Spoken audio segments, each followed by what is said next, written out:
Pues vamos a hablar de los niños de Rusia. Durante la guerra civil en España, miles de niños fueron evacuados a la Unión Soviética para buscar un refugio. Pero lo que encontraron allí, pues, fue otra guerra, la Segunda Guerra Mundial, y pues una vida marcada por el desarraigo y la pérdida de identidad, ¿vale? Este es el tema que vamos a tratar hoy, brevemente, espero. Y voy a iniciar con una pequeña lecturita así más narrativa que tengo por aquí, y es que aquella madrugada trajo a Gijón un frío espantoso y más de 1000 niños. Le fueron colgando al cuello cartelitos que el viento salado no dejó de mover. En ellos se leía Francia, Inglaterra, URSS y un número bajo el destino. Básicamente eran niños marcados como paquetería ordinaria, vaya. Ángel tenía 6 años y sujetaba con fuerza la mano de su hermana pequeña. Estaban en la fila para subir a bordo del barco cuando un hombretón los separó. Luchó por seguir junto a su hermana, pero se la arrancaron de los brazos y le dijeron que era demasiado pequeño para embarcar. Ángel no volvió a saber nada más de ella. Esa misma noche, Ángel dejó de llorar y no derramó una lágrima más el resto de su vida. Pues como digo, entre 1937 y 1939, más de 30.000 niños fueron evacuados de España hacia distintos países. Pues como hemos dicho, Francia, la mayoría de hecho fueron a Francia, ¿eh? Inglaterra, México, bueno, buscando refugio. La Unión Soviética fue el destino de unos 3.000. Pues la guerra civil había convertido a España en un lugar peligroso para todos, incluidos los niños, lógicamente. El hambre y la destrucción pues llevaron a unos padres bastante desesperados, como es lógico, a tomar una decisión bastante drástica, que era dejar marchar a sus hijos antes que verlos morir, bien por un bombardeo, bien de hambre, bien por lo que fuera. Pues la promesa de este refugio, como digo, acabó chocando con una realidad todavía más dura allí en la Unión Soviética para estos niños una vez que inició la Segunda Guerra Mundial. Y este es un tema un tanto escabroso y bastante de actualidad. Escabrosos van a ser todos los que voy a tratar, así que voy a dejar de calificar este tipo de temas así. Sois conscientes, ¿no?, de lo que estamos hablando. Y es que, pues tras los bombardeos de Madrid, Guernica, Alicante, el gobierno de la República Española propuso pues esta solución: evacuar a los niños de las zonas más castigadas del conflicto. Querían protegerlos, pero también garantizar una educación en un ambiente seguro.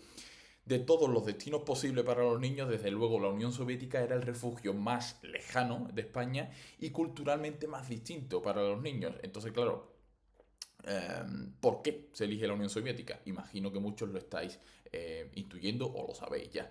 La elección estuvo marcada por los vínculos ideológicos entre el gobierno republicano y el régimen soviético de Stalin. Entonces, los padres de estos niños, que eligieron la URSS como destino, idealizaban a la Unión Soviética, ¿no?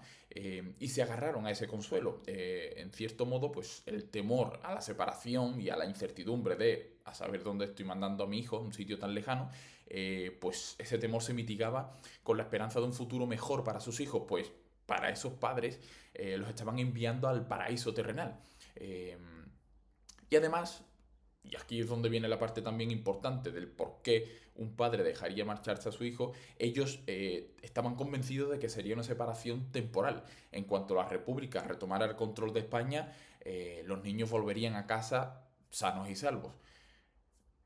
Bueno, pues no fue así. La guerra civil la ganó el bando sublevado y luego vino el régimen franquista y estos niños, la mayoría de ellos, se quedaron sin poder volver a casa. Muchos de ellos perdieron a sus padres en la guerra y los que no lo perdieron, perdieron el contacto con sus padres. Es de cajón, pero estamos en un momento en el que la única manera de contactar era por carta. Entonces, si al rozas el cariño, muchos de ellos, el día que pudieron volver y se reencontraron con su madre años después, no sentían el afecto de una madre. habían hecho ya sus vidas en la URSS, pero bueno, de eso podemos hablar más adelante, ¿no? Pero es un tema bastante importante, el tema de la pérdida de identidad, ¿no? Y voy a poner os voy a poner varias imágenes. De entrada, os quiero mostrar esto, porque es un artículo, esto que estoy comentando es un artículo que me publicaron, de hecho tuve la suerte de salir en portada. Espera que lo puedo enseñar mejor esto antes. Así.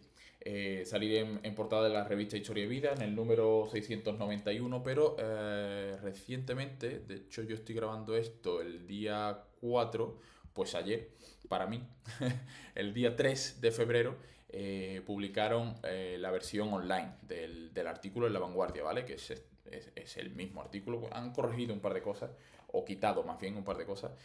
¿Qué es esto? ¿Vale? Pues os quiero enseñar algunas imágenes como este, que son niños españoles evacuados al llegar a la Unión Soviética, y sobre todo me interesa también esta, que la voy a acercar un poco, si me deja. Ahí. Porque esa narración que he hecho al principio de cartelitos colgados con el destino está aquí. O sea, lo estoy viendo aquí. Este es un cartelito, este es otro cartelito de este niño, y aquí iban marcando dónde iban.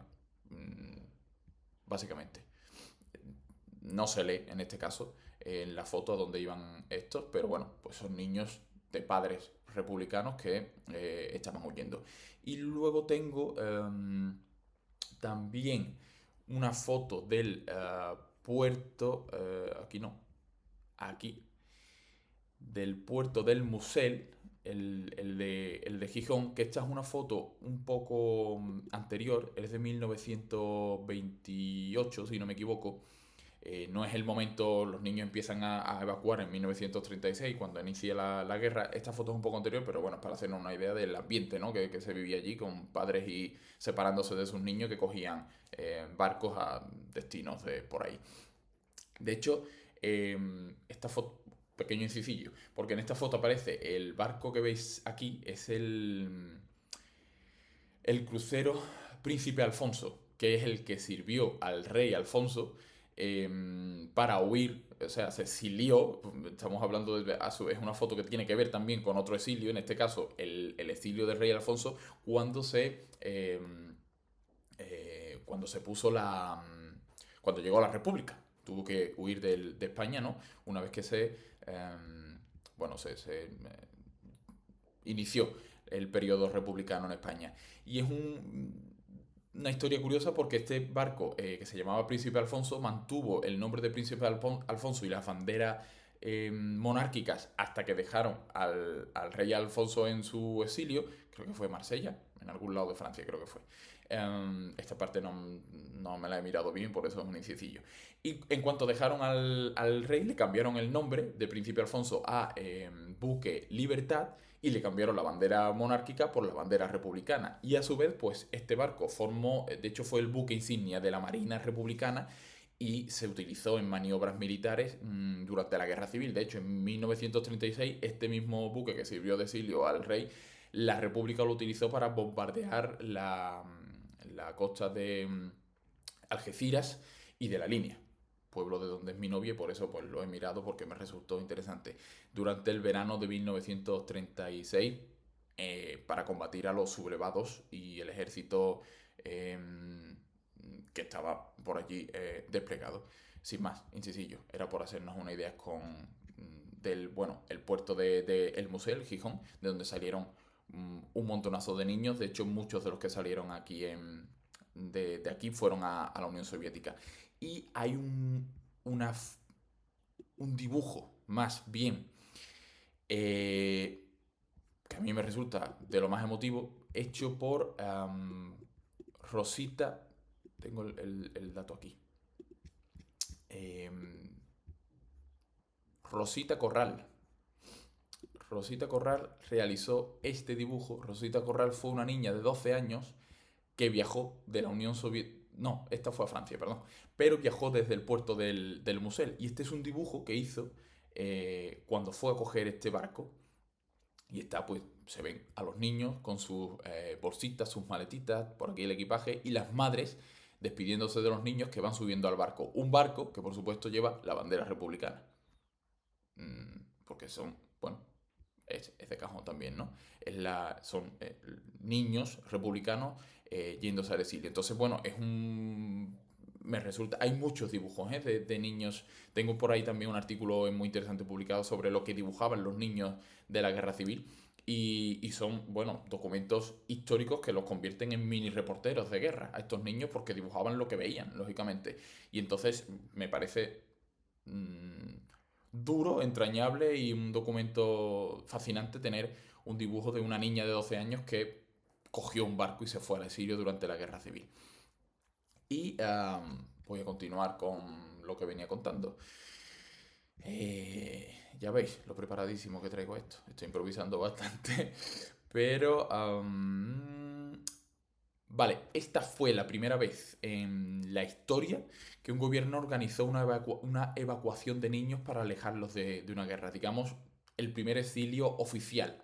No, obviamente, exilios huyendo de la guerra ha habido desde que existe la guerra. Pero estuvo orquestado por un gobierno, en este caso el republicano, y con el apoyo internacional que requería la operación, ¿no? Porque estaban de acuerdo con la URSS, con Francia, con Inglaterra, con México, bueno, pues en una operación, ¿no? Conjunta. Los niños llegaron a Leningrado y otras ciudades soviéticas y fueron allí recibidos con música, flores, abrazos. Pues para la URSS eran los hijos de aquellos héroes españoles que estaban luchando por la causa republicana. Vivieron en colonias infantiles y voy a ir mostrando aquí otras imágenes del que me han puesto en el artículo que yo no había visto hasta ayer. Esto también ha sido una sorpresa para mí porque en la edición en papel no aparece y es esta. ¿Veis el pie de página de imagen? Niños y maestros de la Casa 9 en Leningrado hacia 1938. Pues efectivamente, estos son casas y colonias que se hicieron de los niños españoles que llegaron a la URSS.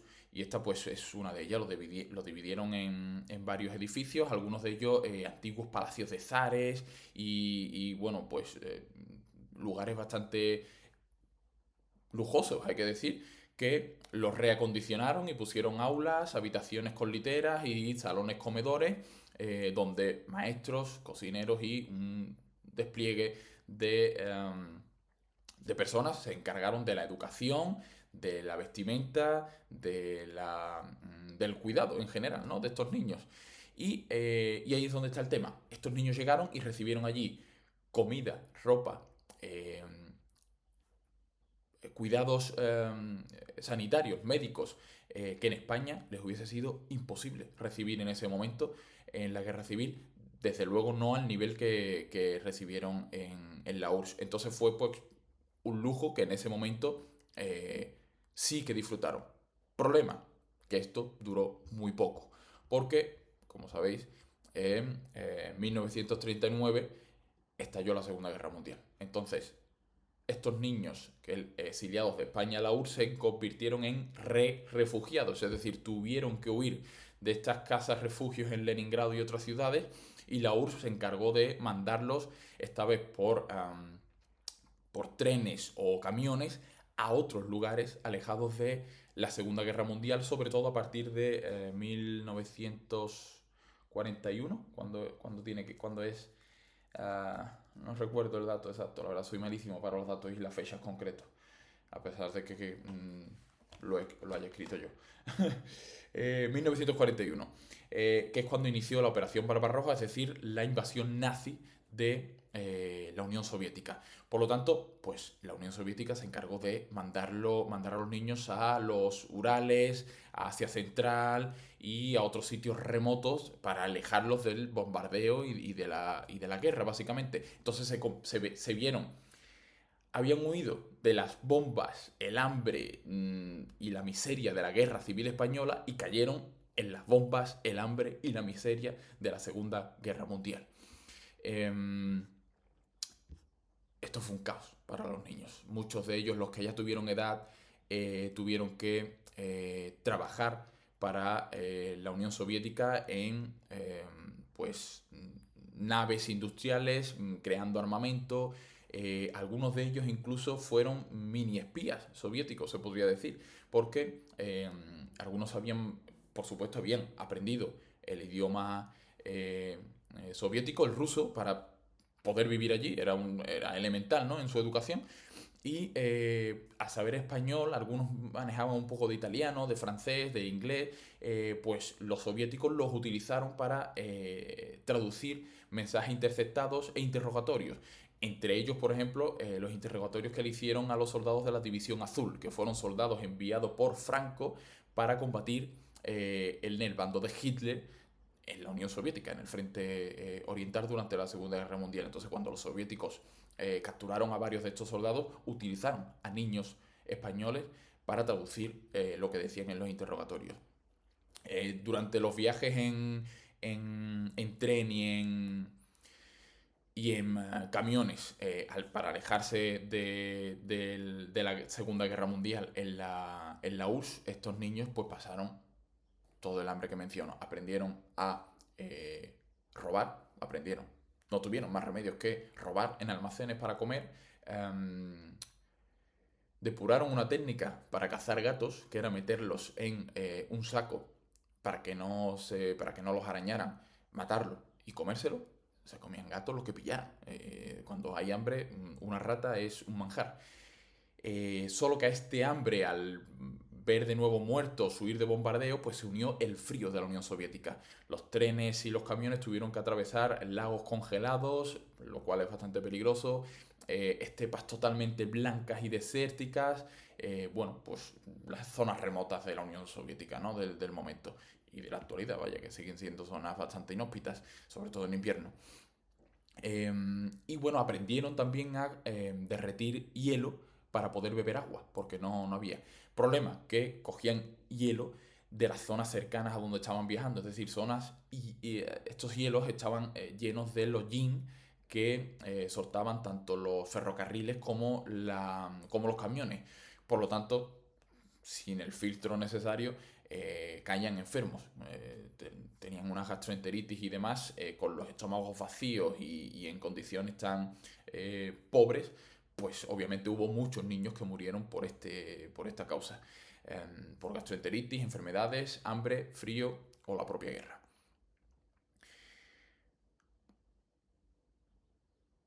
El regreso de estos niños fue, pues como hemos dicho, bastante difícil, porque el régimen franquista, una vez se hizo con la victoria, perdón, que me estoy yendo, una vez se hizo con la victoria, no permitió el regreso en principio. Para empezar, es que no había contacto con la Unión Soviética, que era el enemigo de los franquistas, para hacer regresar a estos niños. Llegó un momento, lo explico bien en el artículo, pero para tampoco alargar tanto el vídeo, llegó un momento en el que poco a poco se empezaron a hacer algunas partidas de viajes de niños de la Unión Soviética a España. Y cuando llegaron, pues se encontraron esto que os comento, ¿no? Primero, interrogatorios y la desconfianza total del régimen franquista hacia ya adultos que vienen a España, porque esto, sí, voy a buscar el dato porque si no, no lo vamos a entender. La muerte de Stalin en 1953 y el ascenso de Khrushchev al poder permitió pues un enfriamiento de hielo político, ¿no? Y tomar negociaciones para la repatriación de estos niños. Entre 1956 y 1959 se hicieron 6 expediciones. Desde 1936, que habían salido estos niños que comprendían edades entre 2 y 12 años, pues ya obviamente son hombres. Más todavía en la época y más con lo que habían vivido. Entonces, cuando volvieron, se encontraron que desconfianza del régimen franquista, un mundo totalmente distinto al que habían conocido en la URSS. Las mujeres, bueno, la URSS obviamente no era el paraíso terrenal, pero tenían ciertas libertades que aquí cuando llegaron con el franquismo se encontraron con que no. Había mujeres en la URSS que tenían su propia farmacia y cuando llegan a España no solo no les vale su título conseguido en la URSS, sino que y ni pueden tener su propia farmacia, sino que es que para abrir una cuenta en el banco necesitan permiso de sus maridos. Pues así, infinidad de situaciones que os podéis imaginar, ¿no? De libertades que no existían durante el franquismo. He puesto esta imagen porque es la siguiente que venía en el artículo que me han puesto en La Vanguardia Online, que es una romería en un pueblo andaluz en el año 1953. Y de hecho ha sido curioso esta imagen, me ha resultado curiosa porque es una imagen que recuerda mucho y no lo he investigado mucho y no sé si sirve de inspiración o qué, a una obra de Rafael Zabaleta, que es esta, que a su vez Rafael Zabaleta hizo un boceto previo, que es este, que a su vez ha sido reinterpretado por David Duclés y utilizado en la portada de la novela La Península de las Casas Vacías, que es una novela que ha tenido un boom increíble y que ha generado ahora con David Duclés pues un debate bastante morgotudo, precisamente acerca de unas charlas que se iban a dar aquí en Sevilla sobre la guerra civil. No voy a entrar en el tema este, pero me parece increíble cómo una imagen que han puesto en un artículo que me han publicado en La Vanguardia me trae a debates y problemas que siguen existiendo hoy día en España alrededor de hablar, debatir y afrontar al final lo que es la guerra civil. Eh, Puedo poner la portada de la península de las casas vacías para que veáis a lo que me refiero, que es esta. ¿Vale? Es esta. La tal que es bueno, es un dibujo que hizo David Duclés reinterpretando este, si no es exactamente el mismo, la verdad, no lo sé. Yo creo que es el mismo directamente. La cuestión, a lo que iba, es, bueno, que este es un problema que sigue vigente. Y con esto, con esta idea, quería yo terminar. Eh, que es que, bueno, un momento que estoy llegando. En un país como el nuestro, donde la guerra civil sigue siendo un tema sensible, bueno, se han suspendido estas charlas sobre la guerra civil por problemas, ideologías políticas y tal, que bueno, que ya digo que no voy a entrar en detalle ahora. Pues el destino de estos niños exiliados fue eclipsado por otros relatos más cercanos y alineados a las narrativas dominantes de la posguerra. Sin embargo, en un mundo donde los desplazamientos forzosos y la crisis de refugiados sigue siendo una realidad, pues este episodio de los niños exiliados para mi gusto adquiere una nueva relevancia y es que nos recuerda que las guerras no solo destruyen territorios, sino que también destruyen vidas e identidades, como la de estos niños que nunca se sintieron ni totalmente españoles ni totalmente soviéticos. Vivieron ahí en un limbo que, bueno, no debe ser fácil estar así, ¿vale? Entonces, preservar el legado de estos niños, recordar estas cosas al final, no es solo una cuestión de justicia histórica, sino que para mi gusto es una herramienta que nos sirve para construir empatía y hacernos pensar y reflexionar sobre cómo tratamos hoy día nosotros a los refugiados. Y me refiero a, pues, todos nosotros a título individual y luego a título colectivo, partidos políticos y demás, lo que se piensa cuando vienen refugiados de guerra, inmigrantes huyendo de la miseria y tal, cómo los tratamos, cómo nos lo planteamos. Y bueno, pues a mí este tipo de historias me sirve para tener presente que el refugiado, el exiliado, puede ser tú otro día. Lo fuimos. No me gusta hablar en. No, lo fuimos, no, yo no lo fui. Fueron nuestros antepasados españoles, ¿no? Yo no lo sufrí esto. No, la primera persona del plural para hablar de historia no es muy correcta. Lo que pasa es que a veces, bueno, uno falla con el lenguaje. Pero lo podemos ser, te puede tocar a ti, le puede tocar a tus hijos, como les tocó a nuestros abuelos, porque de esto no hace tanto, estamos hablando de 1936. Entonces a mí esto me sirve, ¿no? Para tener este tipo de herramientas. Y voy a acabar con... iniciaba contándoos la historia de Ángel, el niño de 6 años que se agarraba a su hermana y le quitaron a su hermana de las manos. Este es Ángel Gutiérrez. Lo tenéis en pantalla. Esto es una entrevista que le hicieron Francisco Carrión e Ignacio Encabo en el diario El Independiente y pues contó su historia una vez volvió a España. Lo que se encontró, que pues como digo, fue catalogado como sospechoso por el régimen franquista. A su vez recibió amenaza también de la Unión Soviética, diciéndole que si hablaba mal de la Unión Soviética le cortarían la cabeza. Todo esto lo cuenta aquí en el reportaje, yo os lo recomiendo. Y acabo con unas declaraciones del propio Ángel que yo creo que son bastante esclarecedoras, ¿no? Nosotros creíamos en la victoria y trabajamos para la victoria contra el nazismo. Y qué felices fuimos cuando terminó la guerra el 9 de mayo, Dios mío. Y creíamos, estábamos seguros, que nunca, jamás en la tierra habrá guerras. Pero éramos ingenuos. Teníamos entonces 12 años. Se pensaba que el final de la Segunda Guerra Mundial era el final de todas las guerras, pero no. Desgraciadamente sigue habiendo muchos ángeles por ahí, muchos ángeles, entre comillas, que le quitan a las hermanas de las manos y no vuelven a saber de ella nunca más. Bueno, pues hasta que llegué el vídeo. Espero que os haya gustado, no sé si es el término, bueno, aprendido algo. Contadme qué os parece, si os saca alguna reflexión, si habéis leído algo acerca de esto, si lo conocíais.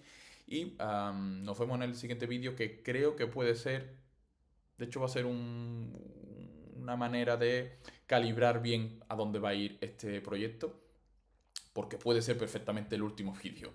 Y lo explico brevemente. Va a ser un vídeo bastante duro, voy a poner imágenes muy duras, voy a hablar de qué es el fascismo y vamos a comprobar si al subir ese vídeo YouTube, Instagram, TikTok me lo capan, me lo eliminan, me cortan la cuenta o vete tú a saber qué. Lo cual no me extrañaría nada, ¿eh? Que me la quiten, porque ya os digo, voy a poner imágenes bastante duras de un campo de concentración. Entonces vamos a comprobarlo. Y como os voy a tratar esos temas en infinidad de ocasiones, tanto en época contemporánea como durante toda la historia, pero van a ser ese tipo de temas, voy a comprobar hasta dónde me deja YouTube y tal, porque si voy a subir cada vídeo que suba, me lo van a censurar, no tiene sentido seguir subiendo vídeos. Así que lo tendría que hacer por escrito y ya está. Lo veremos en el siguiente vídeo. Hala, cuidaos.